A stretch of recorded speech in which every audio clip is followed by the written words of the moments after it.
Assalamualaikum warahmatullahi wabarakatuh. Waalaikumsalam Waalaikumsalam warahmatullahi wabarakatuh. Terima kasih atas kesempatan diberikan kepada kelompok kami. Terima kasih juga untuk teman-teman yang hadir sekalian dan terima kasih juga untuk Prof. Irwan karena pada kesempatan hari ini bisa hadir dalam presentasi kelompok 7. Nah, presentasi kali ini kami akan membawakan materi mengenai telaah kritis matematika mengenai materi barisan. Untuk mempersingkat waktu, langsung saja slide selanjutnya.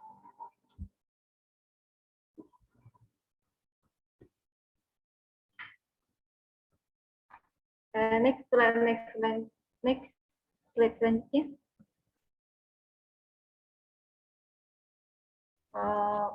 Oke, untuk materi yang pertama mengenai pendahuluan, di sini saya untuk materi mengenai pendahuluan saya akan mempresentasikan mengenai materi dari bab 1 sampai bab 3. Yang pertama itu mengenai pendahuluan. Dalam pendahuluan ini saya akan membawakan 4 permasalahan mengenai buku yang kami telah. Yang pertama yaitu dari matematika yang pertama ini yaitu alat untuk membantu mengembangkan cara berpikir seperti ini, cara berpikir yang dikembangkan ini yaitu cara berpikir ilmiah. Cara berpikir ilmiah di sini berkenaan dengan gagasan terstruktur yang hubungannya diatur secara logis, sehingga dengan gagasan yang terstruktur ini melibatkan keterampilan berpikir tingkat tinggi, di mana keterampilan berpikir tingkat tinggi ini melibatkan pemikiran matematis sehingga pengetahuan yang diperoleh ini bermakna dan mendalam. Selanjutnya yaitu bahan ajar matematika. Bahan ajar matematika di sini yang baik apabila penyajian materi disediakan secara runtut. Nah, secara runtut di sini itu selaras atau bersesuaian di mana materi itu sesuai dengan contoh kehidupan sehari-hari. Nah, selanjutnya bersistem. Bersistem di sini itu sesuai atau dengan suatu kesatuan yang terdiri atas komponen yang dihubungkan bersama untuk memudahkan informasi. Nah, selanjutnya yaitu lugas. Lugas di sini bahan ajar matematika dikatakan lugas dan mempermudah siswa dalam belajar ketika bahasa yang digunakan itu memiliki makna yang tidak mengalami perubahan atau sesuai dengan konsep asalnya. Nah, pada buku yang ditelah di sini yaitu yang ditelah oleh kelompok kami yaitu buku Kementerian Pendidikan dan Kebudayaan Matematika untuk SMA kelas 2 edisi revisi 2017 dengan materi barisan. Materi barisan ini diperkenalkan pada kelas 2 semester 1 pada kurikulum 2013. Next.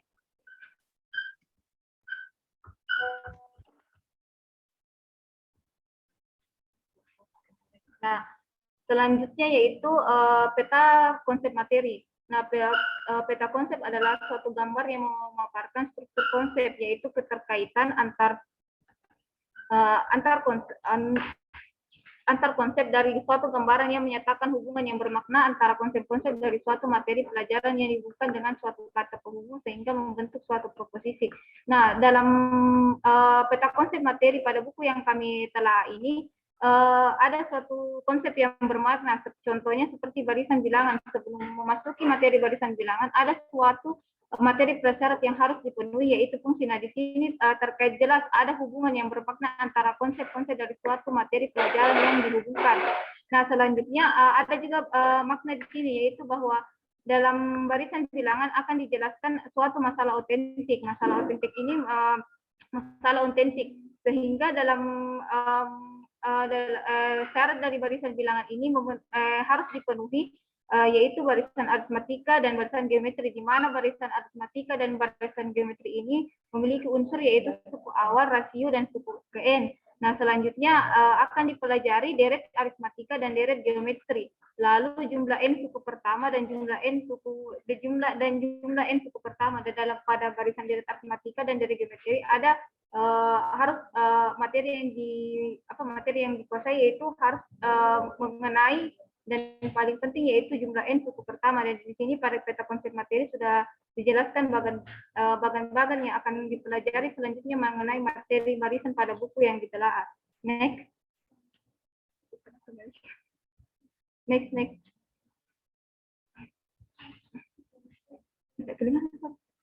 Next. Iya, sudah Mi. Oh, oh. Selanjutnya bagian ketiga yaitu ringkasan materi. Nah, ringkasan materi pada buku yang kami telaah ada ringkasan materi. Yang pertama yaitu konsep barisan aritmatika. Barisan aritmatika adalah barisan bilangan yang beda setiap dua suku berurutan adalah sama. Nah, pada buku yang ditelaah ini menjelaskan bahwa beda ini bisa diperoleh dari U2 dikurang U1, di mana U2 ini adalah suku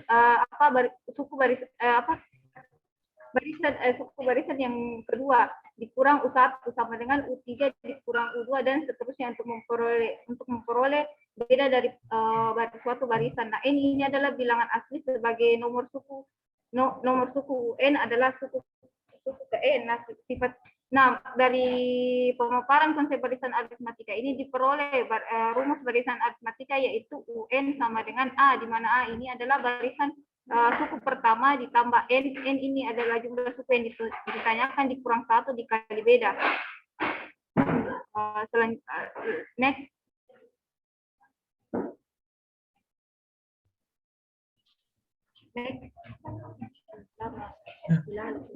Next. Next.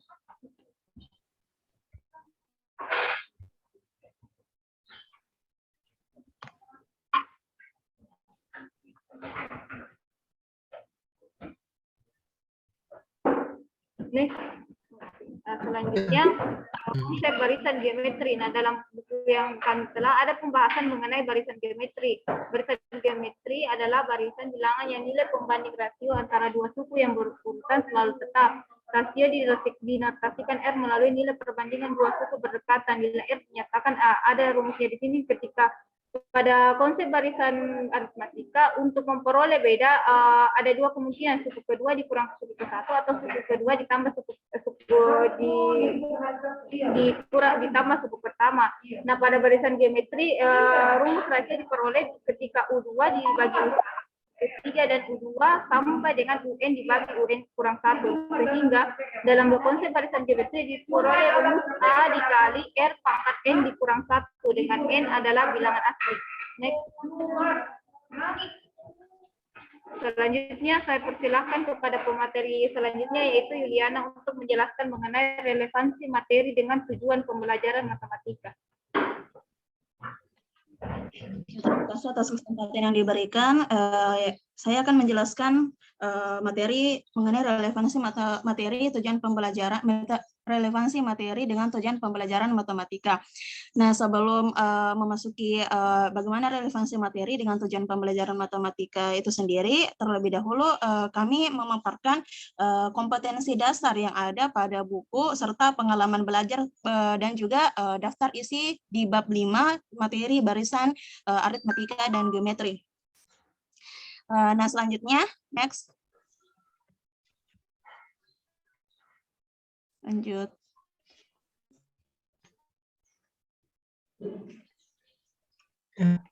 Next. Belum.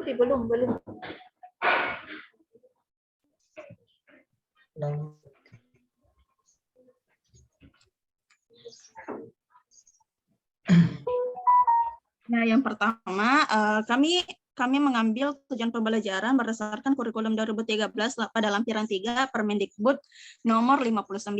Yang pertama yaitu memahami konsep matematika. Nah, proses pembelajaran barisan berbagai konsep dan aturan matematika terkait barisan akan ditemukan melalui pemecahan masalah, melihat pola susunan bilangan, menemukan berbagai strategi sebagai alternatif pemecahan masalah berdasarkan gambar 4.1 yang tertera pada layar teman-teman masing-masing. Kemudian pada gambar 4.2 merupakan masalah mengenai susunan kelereng yang dapat membantu siswa untuk memahami konsep pola bilangan. Nah, salah satu masalah yang dapat diangkat yaitu dapatkah kamu temukan bilangan berikutnya pada barisan tersebut? Dapatkah kamu temukan pola barisan tersebut? Tentukan banyaknya kelereng pada kelompok ke-15. Maka salah satu cara untuk menyelesaikan masalah tersebut dengan memahami dan menemukan konsep pola barisan tetapi Tetapi dalam penggunaan gambar kelereng, menurut penulis, gambar tersebut belum cukup mempresentasikan kelereng karena hanya berupa kumpulan lingkaran yang disusun membentuk persegi. Alangkah baiknya jika gambar kelereng asli yang ditampilkan bukan hanya sekadar lingkaran kecil. Ya, lanjut.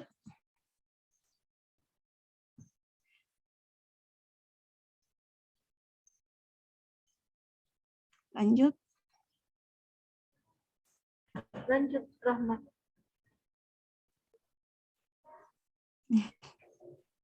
Next, Rahmat. Ayo. Sudah next ya. Ya. Sudah. Selanjutnya menggunakan pola dalam tujuan pembelajaran berdasarkan Permendikbud itu suatu dugaan dalam penyelesaian masalah dan mampu membuat generalisasi berdasarkan fenomena atau data yang ada. Nah, kami mengambil contoh pada gambar di halaman 191 pada buku Matematika edisi revisi 17. Nah, pola yang dimaksud pada gambar ini adalah pola untuk menemukan konsep dari barisan aritmatika dengan menemukan pola barisan terlebih dahulu.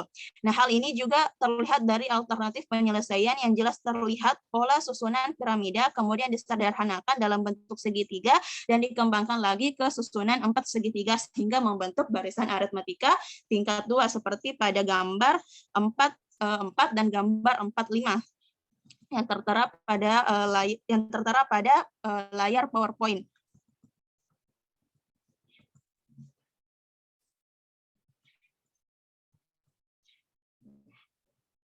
Kemudian menggunakan penalaran. Lanjut. Nah, salah satu bentuk penalaran pada buku Matematika kelas 11 edisi revisi 2017 pada bab 5 barisan adalah pada gambar 4.5 yang tertera pada PowerPoint kami. Nah, berdasarkan pada gambar 4.5, hal ini menunjukkan bahwa siswa dituntut untuk menganalisis pola permintaan helai kain batik sampai siswa menemukan bulan keberapa sehingga permintaan helai kain batik berjumlah 63 helai. Nah, hal ini juga sejalan dengan gambar 4.6 yang mengarahkan siswa untuk mencari tinggi suatu tangga dengan menggunakan pola barisan. Artinya, di sini bahwa siswa harus menemukan pola barisan sebelum menemukan tinggi tangga tersebut. Ya, lanjut. Ya, kemudian mengkomunikasikan gagasan.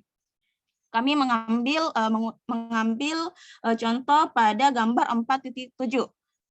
Nah, berdasarkan gambar 4.7 terlihat bahwa sudah ada kegiatan yang mengarah pada tujuan mengkomunikasikan ide dengan meminta siswa mendiskusikan dengan temannya mengenai N sama dengan 99. Selain itu, pada setiap uji kompetensi, yaitu uji kompetensi 5.1 halaman 198 dan uji kompetensi 5.2 halaman 203. Memiliki kegiatan mengkomunikasikan berupa kerja proyek dan hasil di proyek tersebut dipresentasikan atau disajikan di depan kelas. Kemudian menghargai kegunaan matematika. Nah, dengan mengungkapkan kegunaan matematika kepada siswa, biasanya siswa akan lebih tertarik belajar matematika. Pada buku Matematika kelas 11, edisi revisi 2017, bab 5, materi barisan terdapat beberapa aplikasi barisan di halaman 204. Nah, pada kehidupan sehari-hari seperti pertumbuhan, peluruhan, bunga majemuk, anuitas atau pembayaran sewa rumah, angsuran kredit. Nah, selain itu juga banyak masalah-masalah yang disajikan berkaitan dengan kehidupan sehari-hari. Kemudian memiliki sikap dan perilaku sesuai nilai-nilai matematika. Ya. Sikap dan perilaku dalam menghargai nilai-nilai matematika terlihat pada bagian menemukan pola barisan halaman 182 sebelumnya, mengilustrasikan pola menabung yang tiap harinya bertambah Rp1.000, seperti yang terlihat pada gambar 4.8.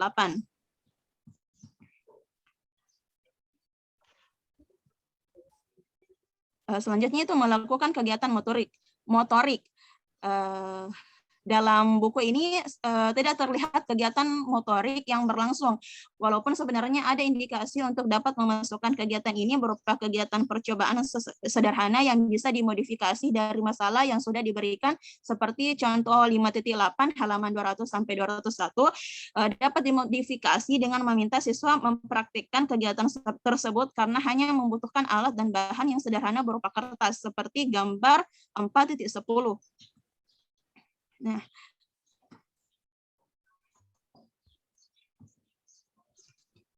lanjut.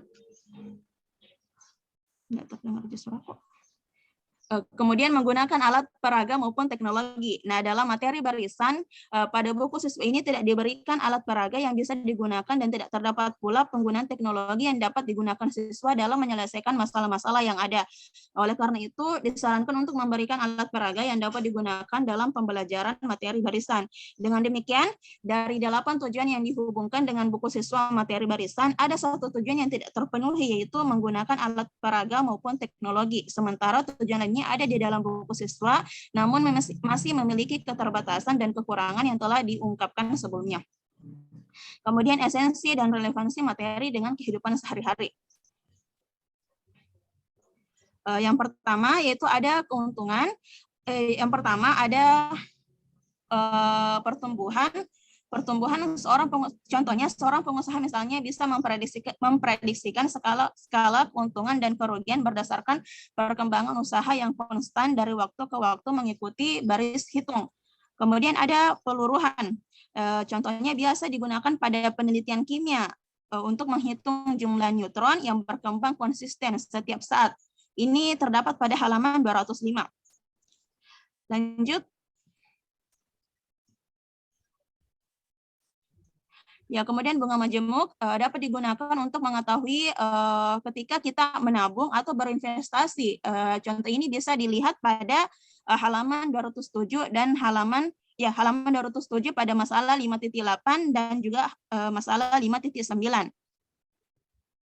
Kemudian anuitas, sejumlah pembayaran yang sama besarnya yang dibayarkan dalam jangka waktu tertentu dan terdiri atas bagian bunga, misalnya sewa rumah dan cicilan.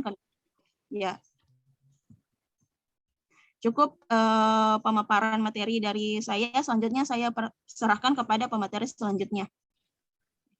Oke, terima kasih atas kesempatannya. Yang selanjutnya itu terkait dengan permasalahan urgent materi. Nah, sebelum kita masuk dalam bagian ini, saya akan menjelaskan tentang bagaimana dimensi proses kognitif yang dikaitkan dengan soal pada uji kompetensi pada materi yang ada pada buku. Nah, untuk dimensi proses kognitif, menurut Anderson dan Cretwell membagi menjadi taksonomi belumnya yang edisi revisi membagi menjadi lots, mods, dan HOTS. Nah, untuk lots-nya sendiri atau lower order thinking skill yaitu dimensinya C1, yaitu mengetahui yang mana indikatornya itu mengingat kembali, dan kata kerja operasionalnya yang biasa yaitu mengingat, mendaftar, dan seterusnya. Untuk mods-nya sendiri memuat pada C2 dan C3, yaitu memahami dan mengaplikasi. Dan untuk HOTS-nya sendiri itu mulai dari C4, C5 sampai C6, yaitu menganalisis, mengevaluasi, sampai mengkreasi. Nah, untuk selanjutnya saya akan menjelaskan terkait dengan uji kompetensi yang ada pada buku. Yang pertama, uji kompetensi 5.1. Ya, untuk soal yang pertama masuk dalam kategori MODS atau Middle Order Thinking Skill, karena di sini merupakan menerapkan rumus dalam soal, yang mana di sini masuk dalam C3 atau aplikasi, mengaplikasikan. Nah, untuk nomor 3, 4, 5, dan 6, nomor 3-nya itu masih sama dalam C3 aplikasi dengan kata kerja operasional, itu menerapkan pemahaman siswa terkait dengan barisan. Dan untuk nomor 4 itu sama-sama juga menerapkan pemahaman siswa terkait dengan bilangan. Dan untuk 5 dan 6 sama-sama juga menerapkan bagaimana pemahaman siswa terkait dengan suatu deret ataupun barisan aritmatika. Jadi untuk 1, 3, 4, 5, dan 6 masuk dalam C3 mengaplikasikan atau mods. Nah, untuk nomor 7, 8, dan 9, 7, 8, dan 9 masih sama masuk dalam kategori mods. Masuk dalam kategori mods atau middle order thinking skill. Yang mana di sini menerapkan, nomor 7 itu menerapkan pemahaman siswa terkait dengan barisan. 8 dan 9 juga sama, masuk dalam kategori mengaplikasikan. Nah, untuk nomor 2-nya, masuk dalam kategori HOTS, yaitu di sini siswa diminta untuk membuktikan. Membuktikan artinya di sini masuk dalam C5 atau mengevaluasi, membuktikan apakah barisan yang disajikan merupakan sebuah barisan aritmatika. Dan untuk nomor 10-nya juga masuk dalam kategori HOTS, dan nomor 10-nya ini masuk dalam C4, menganalisis. Di mana siswa diberikan suatu masalah dan siswa diminta untuk memecahkan masalah tersebut dengan cara menganalisis apa-apa yang diketahui dalam soal dan memecahkan masalahnya. Nah, untuk uji kompetensi yang selanjutnya itu uji kompetensi 5.2. Untuk nomor 1-nya yaitu masuk dalam kategori mods yang mana C2, yaitu masuk dalam memahami, yang mana siswa diminta untuk menjelaskan sebuah barisan geometri. Nah, untuk nomor 2, 3, dan 4 masuk dalam mods, yang mana masuk dalam C3 yaitu mengaplikasikan. Nomor 2-nya masuk dalam mengaplikasikan materi atau rumus dari suku ke N suatu barisan yang mana barisannya adalah barisan geometri. Dan nomor 3-nya itu menerapkan, mengaplikasikan pemahaman siswa terkait dengan rasio dan suku pertama dari barisan geometri. Dan untuk ketiganya juga sama, barisan geometri. Nomor 4-nya masuk dalam geometri, yaitu barisan geometri, menerapkan rumus barisan geometri. Jadi nomor 2, 3, dan 4-nya masuk dalam C3 atau mengaplikasikan. Nah, untuk nomor 5-nya, nomor 5 di sini juga masuk dalam kategori C3 atau mengaplikasikan, yang mana di sini siswa diminta untuk menerapkan rumus dari baris deret geometri. Dan untuk nomor 6 dan 7-nya siswa di sini untuk diminta untuk mengaitkan antara materi aritmatika dan barisan aritmatika dan geometri, lalu menerapkannya dalam soal yang diberikan. Jadi nomor 6 dan 7 juga masuk dalam C3 atau mengaplikasikan. Dan untuk nomor 8 sampai 9-nya masuk dalam kategori HOTS. Nah, yang 8 di situ siswa diminta untuk memecahkan suatu permasalahan dengan cara menganalisisnya. Jadi nomor 8 masuk dalam C4, dan nomor 9 juga siswa diminta untuk menganalisis rumus barisan yang diberikan untuk mendapatkan X100. Jadi di sini masuk dalam C4 atau menganalisis. Dan untuk 10-nya siswa diminta untuk menyimpulkan barisan yang diberikan, yang mana M suku pertama barisan aritmatika dan M suku terakhir barisan aritmatika. Lalu siswa diminta untuk menyimpulkan bagaimana jumlah 4M suku pertama barisan tersebut. Jadi di sini siswa masuk dalam kategori C5 atau mengevaluasi. Nah, selanjutnya yang terakhir yaitu kesimpulan dan saran. Yang pertama yaitu kesimpulan. Kesimpulan di sini terkait dengan materi rumus yaitu barisan aritmatika dan rumus barisan geometri untuk UN-nya masing-masing. Nah, kesimpulan yang kedua itu terdapat kekurangan pada peta konsep. Nah, pada peta konsep tidak terdapat terkait dengan masalah sehari-hari di dalam, tapi dalam bukunya terdapat pembahasan terkait dengan masalah sehari-hari. Nah, selanjutnya itu yang ketiga, adanya materi yang tidak terdapat pada pembahasan. Nah, pada peta konsep terdapat, saya jelaskan tadi bahwa terdapat deret aritmatika dan deret geometri. Tetapi pada pembahasan tidak dijelaskan terkait dengan deret geometri dan deret aritmatika yang hanya dijelaskan yaitu suku ke N-nya saja. Jadi ini merupakan salah satu kekurangan dari buku. Ada pada peta konsep tapi tidak ada pada materinya. Dan untuk keempat, buku secara umum buku telah memuat 7 dari 8 tujuan pembelajaran matematika. Adapun yang tidak memuat yaitu penggunaan alat peraga, tidak ada dalam materi. Nah, yang kelima itu buku telah dilengkapi beberapa contoh penerapan barisan dan deret dalam kehidupan sehari-hari, tetapi kami beranggapan bahwa contoh bisa lebih ditingkatkan lagi, bisa lebih ditambah agar siswa lebih memahami terkait dengan bagaimana apa gunanya barisan dan deret aritmatika maupun geometri dalam kehidupan sehari-hari.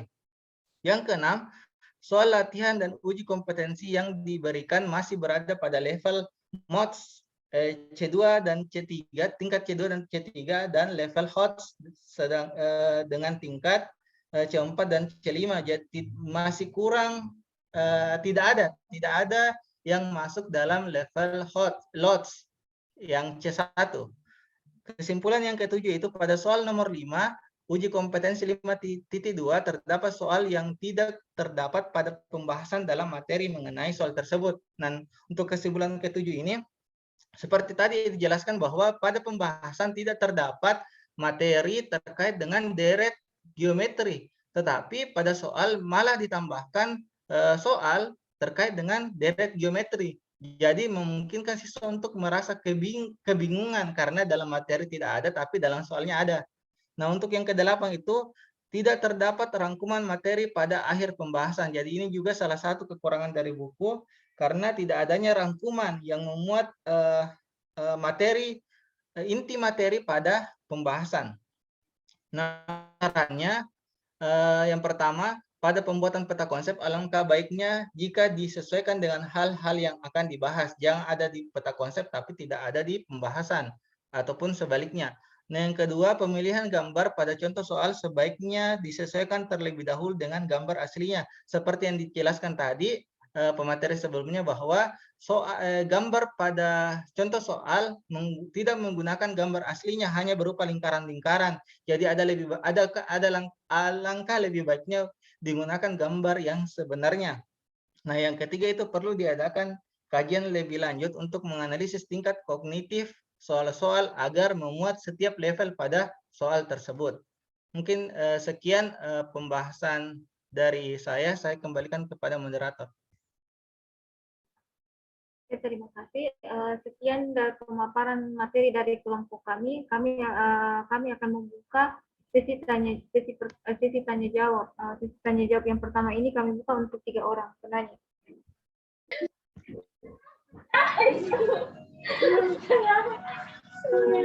Yang pertama yaitu kepada Saudari Halifah. Baik, terima kasih atas kesempatan yang diberikan. Mohon maaf, terdengar suaraku?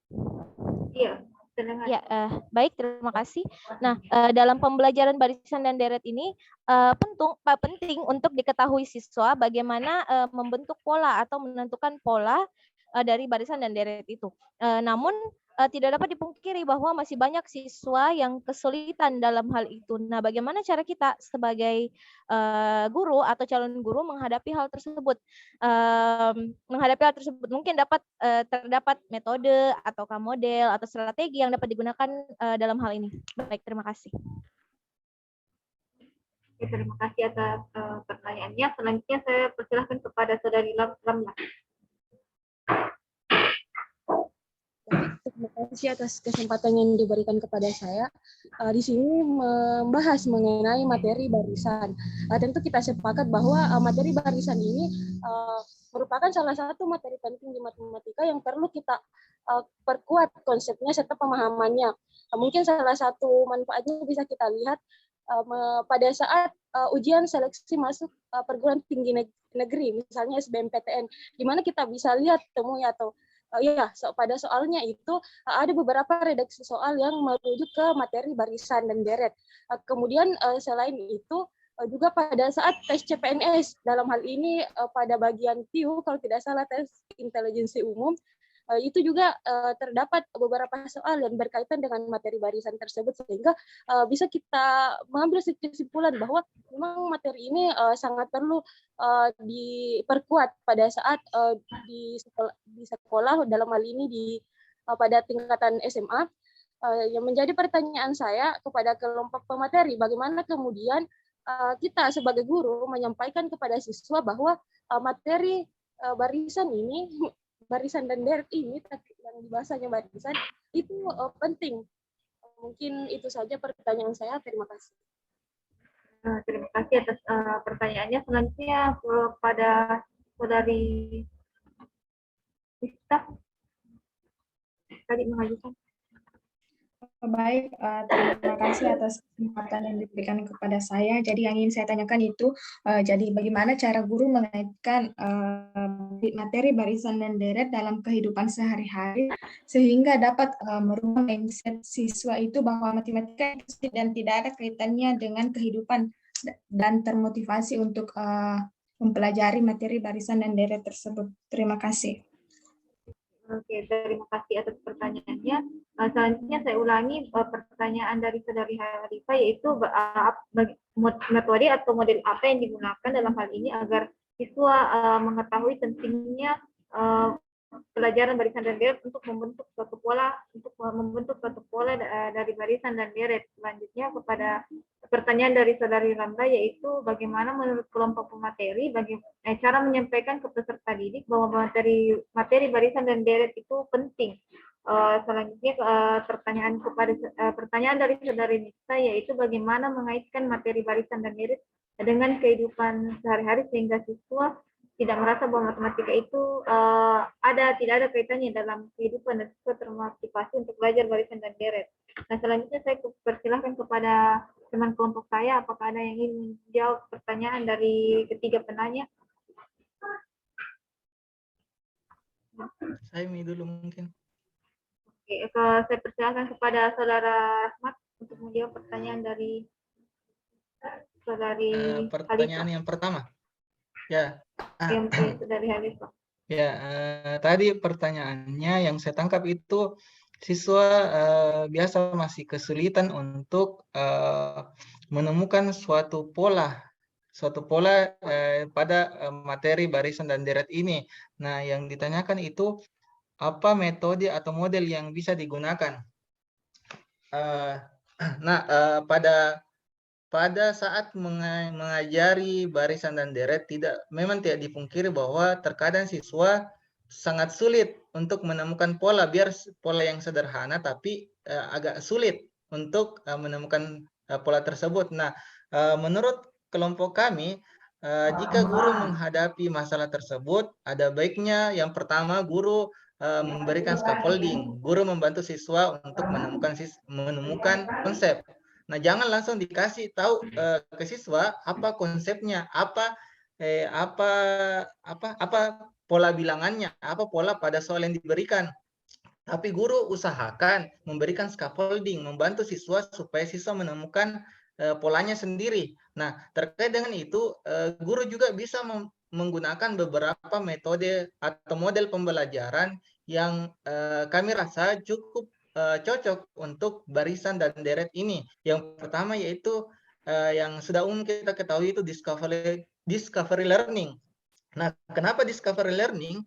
Karena pada discovery learning ini siswa diarahkan menemukan sendiri konsep barisan dan menemukan sendiri pola pada barisan yang ada pada masalah yang diberikan. Jadi pada discovery learning itu siswa sendiri yang menemukan konsepnya. Jadi kalau siswa yang menemukan konsepnya sendiri, konsep dari barisan kami rasa akan tertanam dalam pikiran siswa terkait dengan konsep tersebut. Beda dengan kalau kita yang memberikan, kita yang menyampaikan langsung, guru yang menyampaikan langsung. Beda dengan jika siswa yang menemukan sendiri. Jadi fokus pada discovery learning ini, siswa yang menemukan konsep dari barisan tersebut dengan bantuan dari guru berupa scaffolding. Nah, yang kedua itu bisa menggunakan metode atau model pembelajaran Kumon. Nah, di sini model pembelajaran Kumon ini siswa diberikan latihan terus-menerus. Nah, di sini kenapa berfokus pada latihan? Karena jika siswa terbiasa melatih kemampuannya untuk menemukan pola, maka dia akan siswa akan mudah untuk menemukan pola pada soal-soal selanjutnya. Jadi seperti ala bisa karena biasa, siswa dibiasakan untuk berlatih mengerjakan atau menemukan pola dengan bimbingan dari guru. Nah, yang ketiga yaitu bisa menggunakan realistic mathematics education ya, atau RME, yang mana di sini siswa diberikan masalah-masalah sehari-hari yang berkaitan dengan materi barisan. Karena mungkin jika dikaitkan dengan materi sehari-hari, siswa materi tersebut akan mudah masuk ke dalam pikirannya karena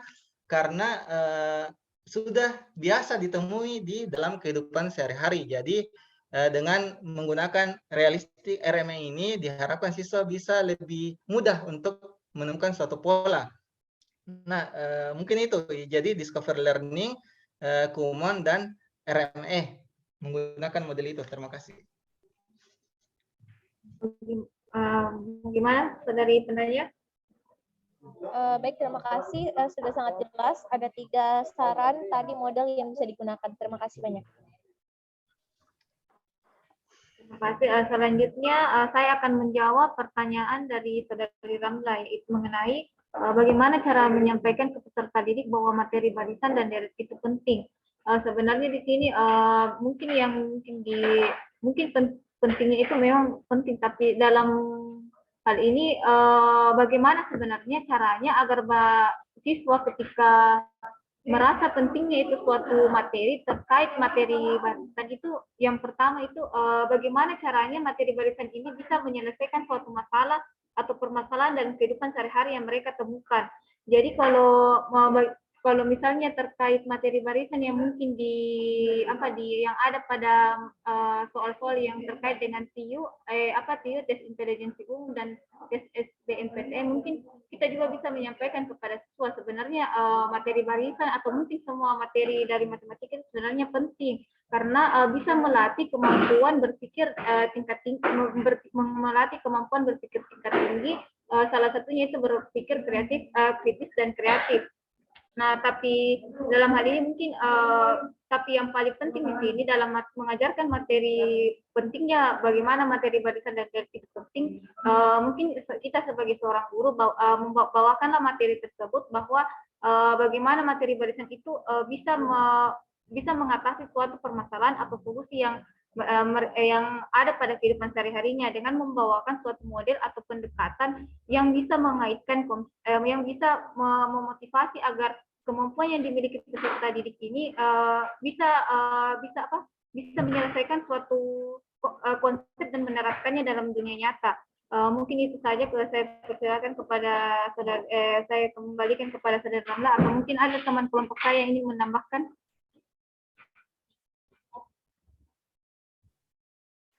Dari Rahmat atau Yuliana, mungkin masih ada yang mau menambahkan? Mungkin sedikit. Kepada saudara Rahmat, dipersilahkan. Yang ditanyakan tadi mengenai bagaimana guru menyampaikan kepada peserta didik bahwa materi barisan dan deret itu penting. Sudah tadi dijelaskan oleh rekan saya Tutut terkait dengan pentingnya materi barisan ini. Tapi tidak sebenarnya semua materi matematika itu penting. Tapi di sini berfokus pada barisan dan deret. Nah, mungkin cara terbaik yang kita berikan kepada siswa, kebetulan ini materi barisan dan deret berada pada kelas 11 SMA.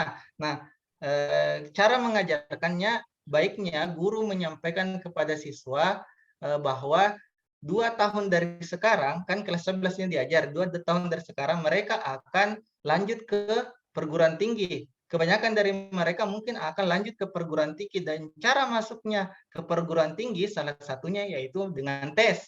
Nah, kita bisa menyampaikan kepada siswa bahwa kalau tesnya nanti masuk ke perguruan tinggi, banyak soal atau beberapa soal memuat materi barisan dan deret. Jadi ada baiknya siswa fokus untuk mempelajari materi ini supaya nanti ke depannya mereka tidak kesulitan lagi. Jadi kita beri gambaran kepada siswa yang terdekatnya bahwa mereka akan tidak lama lagi menghadapi suatu tes yang tes atau yang seperti kita ketahui SBMPTN. Kita memberi gambaran ke depannya yang paling dekat bahwa mereka akan menghadapi tes masuk perguruan tinggi yang tesnya itu memuat barisan dan deret. Mungkin itu.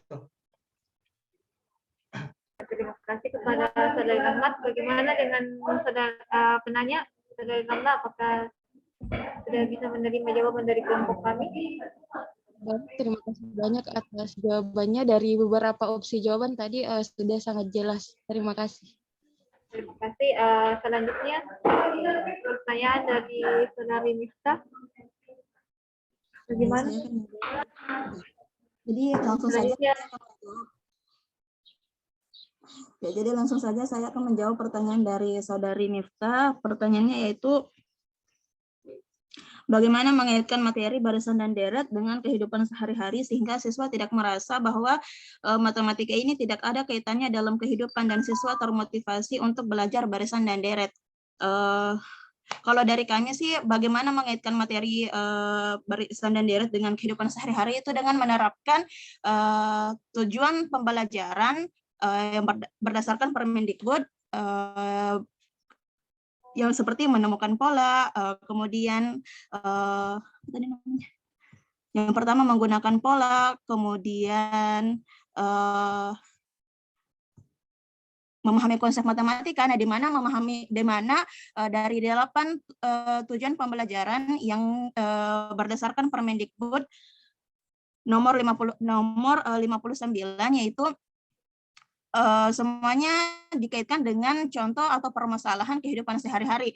Jadi kalau berbicara antara kaitan materi barisan dan deret dengan kehidupan sehari-hari, tentunya pada materi barisan dan deret pada penjelasan materi barisan dan deret tentunya tidak akan lepas dari kehidupan sehari-hari, tentunya tidak bisa lepas dari pengkaitan kehidupan sehari-hari karena dalam memberikan suatu permasalahan, dalam memberikan suatu contoh, semuanya diambil dari permasalahan dan contoh kehidupan sehari-hari. Misalnya tadi yang kami ambil dari buku, ilustrasi yang kami ambil dari buku itu semuanya berdasarkan kehidupan sehari-hari. Misalnya menemukan untuk mengetahui jumlah tabungan misalnya, kemudian yang ditambahkan 1.000 per hari, Rp1.000 per hari. Kemudian ada juga menyusun sebuah pola jeruk menjadi suatu pola. Kemudian kelereng, kemudian susunan kelereng dan juga anuitas. Jadi berbicara mengenai barisan dan deret matematika tentunya tidak bisa lepas dari kehidupan sehari-hari. Jadi kalau kita berbicara bagaimana caranya mengaitkan, tentunya bukan lagi tentang bagaimana caranya mengaitkan karena setiap pembahasan barisan dan deret matematika tentunya selalu terkait dengan kehidupan sehari-hari. Jadi tidak ada lagi bukan lagi pertanyaan tentang bagaimana cara mengkaitkan karena setiap materi barisan dan deret semuanya sudah terkait dengan kehidupan sehari-hari. Karena ilustrasi dan contoh masalah-masalah semuanya diambil dari kehidupan sehari-hari. Terutama pada penerapan konsep barisan dan deret. Jadi saya kembalikan ke moderator. Terima kasih atas pada Saudari Yuliana. Mungkin saya juga ingin menambahkan pertanyaan Saudari Miftah. Ketika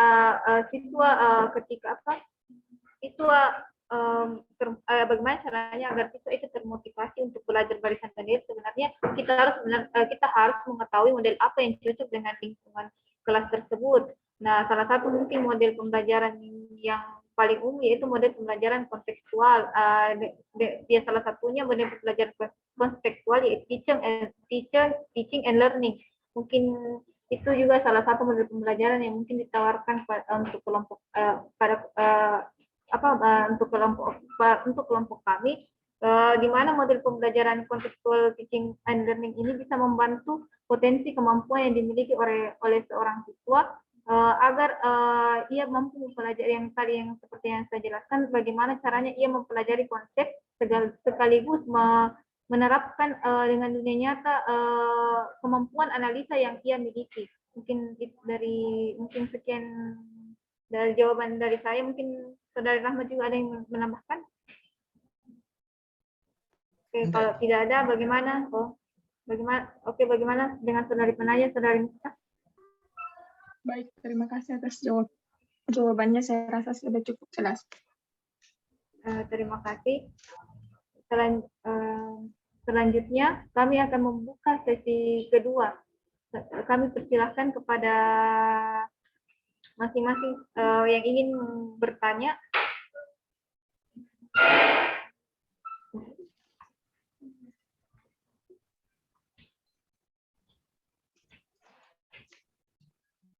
Ada nih? Oke. Mungkin silakan resen kalau misalnya ingin bertanya untuk sesi kedua ini.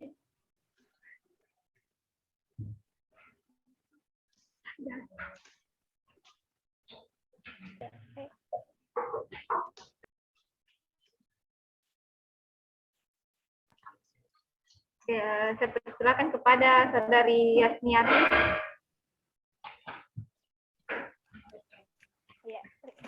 Ya, terima kasih atas kesempatannya. Mungkin saya langsung saja ya. Dalam suatu kelas kan itu terdiri dari banyak siswa ya dengan kemampuan yang berbeda-beda. Yang ingin saya tanyakan di sini kira-kira strategi-strategi atau pendekatan atau trik apa saja yang bisa kita gunakan dalam mengajarkan barisan dan deret ini mengingat kemampuan siswa yang berbeda-beda tersebut. Karena biasanya kalau kita mengajarkan, misalnya kita kembali ke awal untuk menjelaskan untuk siswa yang kurang paham, biasanya yang sudah paham itu malahan biasanya merasa bosan. Dan sebaliknya, jika kita melanjutkan terus, baru ada siswa yang memiliki kemampuan yang lebih rendah, biasanya malahan ini akan ketinggalan. Jadi kira-kira bagaimana supaya semuanya bisa aktif? Ya, terima kasih. Terima kasih atas pertanyaannya. Mungkin dari teman kelompok saya ada yang ingin menjawab.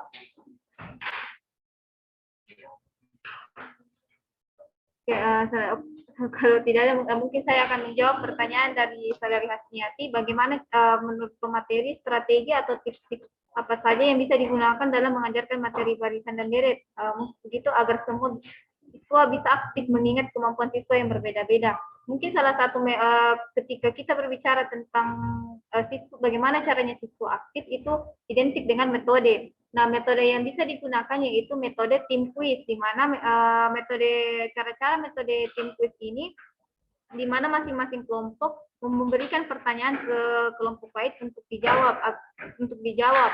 Nah, ketika di samping itu juga ketika kita menerapkan suatu metode, mungkin sebaiknya kita sebagai guru juga memberikan reward atau penghargaan bagi seorang siswa agar siswa tersebut bisa lebih aktif dalam suatu pembelajaran, agar misalnya juga siswa itu tidak merasa bosan ketika ada suatu reward atau penghargaan yang diberikan guru dalam penerapan suatu metode yang digunakan. Nah, ketika berbicara tentang bagaimana caranya agar siswa bisa memahami suatu materi dengan baik, mungkin kita bisa menerapkan suatu strategi yang bisa digunakan, yang identik dengan dengan materi yang dibawakan, yaitu materi barisan dan deret. Nah, strategi yang bisa digunakan yaitu strategi menemukan pola. Di samping kita menerapkan strategi, kita juga harus menggunakan pendekatan yang efektif, yang dimana agar barisan dan deret itu bisa tersampaikan kepada siswa agar semua siswa yang memiliki kemampuan yang berbeda-beda itu bisa langsung menangkap materi. Nah, pendekatan yang bisa digunakan yaitu yang mungkin dijelaskan tadi, yaitu pendekatan matematika realistik, di mana pendekatan matematika realistik ini mungkin bisa membantu agar siswa itu bisa aktif lagi dalam suatu pembelajaran dan mungkin tidak jenuh-jenuh dan tidak monoton hanya dan berpusat kepada guru saja. Mungkin sekian dari jawaban saya. Mungkin dari rekan kelompok saya ada yang ingin menambahkan. dari Nur Rahmat atau Yuliana? Mungkin sedikit. Oke, dipersilakan kepada Saudara Rahmat. Mungkin sedikit saran untuk saya juga. Nah, bagusnya kita gunakan juga untuk pembelajaran ini, untuk pembelajaran barisan dan deret. Bagusnya kita juga menggunakan kelompok. Kita bagi siswa dalam bentuk kelompok yang heterogen. Jadi ada siswa yang lancar, ada yang siswa yang cepat paham, ada yang lambat paham. Nah, gunanya di sini agar siswa agar mereka saling membantu untuk memahami suatu materi, karena kadang ada siswa yang cepat menemukan pola, ada yang lambat. Jadi siswa yang cepat bisa membantu teman-temannya yang lambat dalam menemukan pola. Jadi mungkin itu sebaik-baiknya guru membagi siswa dalam bentuk kelompok yang heterogen. Sekian. Terima kasih atas jawaban dari Saudari Rahmat. Bagaimana dengan Saudari penanya, Asniati? Terima kasih atas jawabannya. Alhamdulillah cukup jelas. Terima kasih. Terima kasih. Mungkin ada lagi yang mau bertanya di sesi kedua ini? Dipersilahkan kepada Saudari Serli. Baik, terima kasih atas kesempatannya. Mungkin pertanyaan saya melanjutkan dari pertanyaan dari Saudari Ramlah tadi, yaitu mengapa materi barisan ini dan deret sangat penting untuk dipahami sampai tes-tes masuk kerja pasti selalu ada materi ini. Terima kasih. Terima kasih atas pertanyaannya. Pertanyaan dari Serli Utari, saya jelaskan kembali mengapa materi dan barisan dan deret ini sangat penting dipahami. Sampai tes-tes masuk kerja pasti selalu ada materi tersebut. Mungkin ada dari Saudari Yuliana dan Nur Rahmat ingin menjawab pertanyaan dari Saudari Serli. Ada?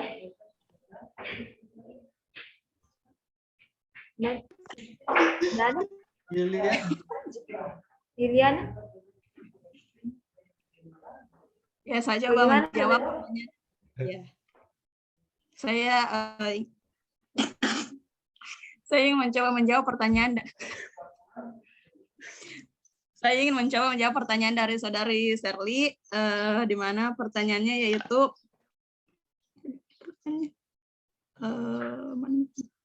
pertanyaannya mengapa materi barisan dan deret ini sangat penting dipahami sampai tes-tes masuk kerja pasti selalu ada materi tersebut. Nah, perlu seperti kenapa tes barisan dan deret ini selalu muncul setiap ingin masuk perguruan tinggi ataupun dunia kerja. Kalau menurut kami, terkhusus saya, yaitu misalnya kan ini misalnya dalam ketika ingin masuk perguruan tinggi dari SMA, dari peralihan SMA ke perguruan tinggi itu merupakan biasanya setiap individu itu mendapat suatu culture shock, artinya sebuah budaya atau sebuah yang didapat pada masa SMA ketika memasuki suatu perguruan tinggi itu akan sangat berbeda pengalaman yang terdapat pada ketika dialami pada saat SMA dengan ketika masuk pada perguruan tinggi dan juga pada masuk dunia kerja, sebelum masuk dan setelah masuk di dunia kerja.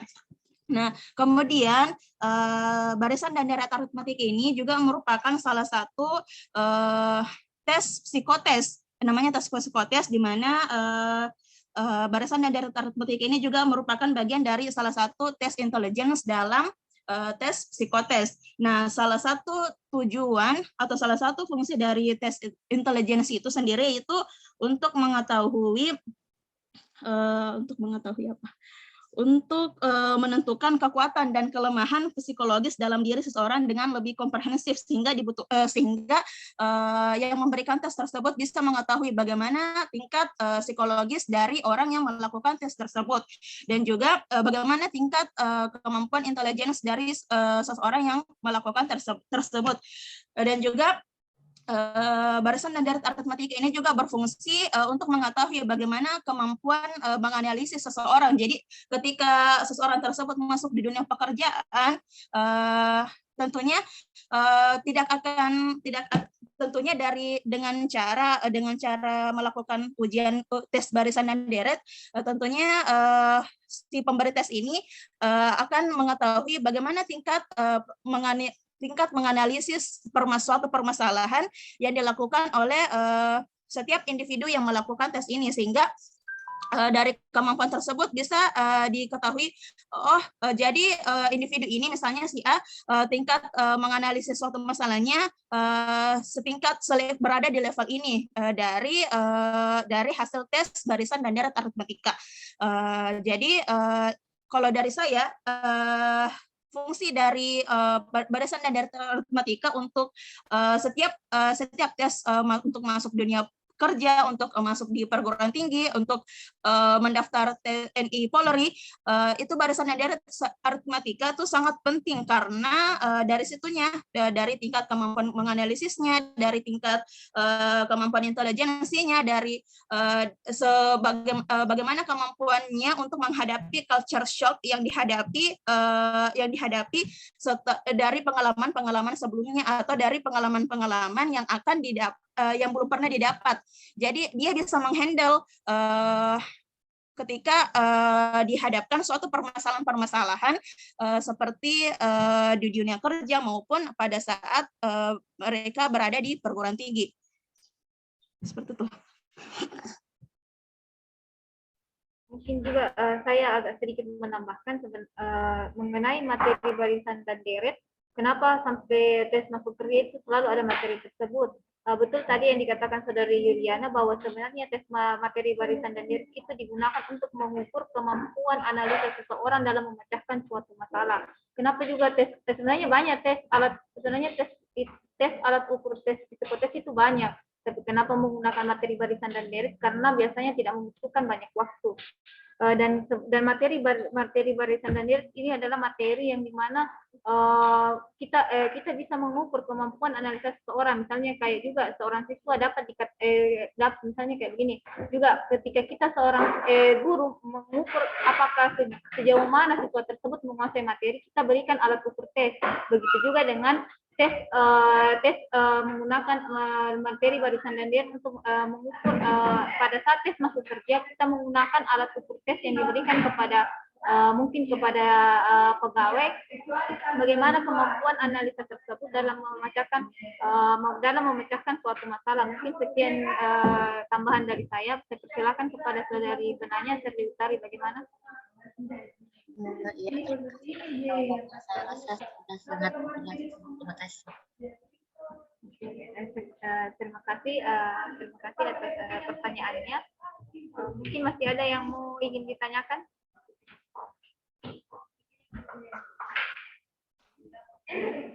Mungkin sudah tidak ada. Terima kasih atas kesempatannya yang diberikan kepada kelompok kami. Sekian dan terima kasih. Assalamualaikum warahmatullahi wabarakatuh. Waalaikumsalam warahmatullahi wabarakatuh. Sekian dan terima kasih. Sekian dan terima kasih. Itu yang Kang Saimai. Ada itu yang versinya Kang Saimai. Yang versinya